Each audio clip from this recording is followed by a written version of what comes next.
here we have the Miele 24-inch Master Cool wine refrigerator.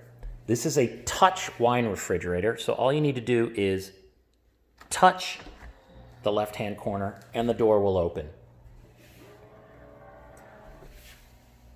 The way this refrigerator is stationed right now is the lower drawers are for white wine, and therefore they are kept at 45 degrees. The upper is kept at 54 degrees. Actually, we should turn that up.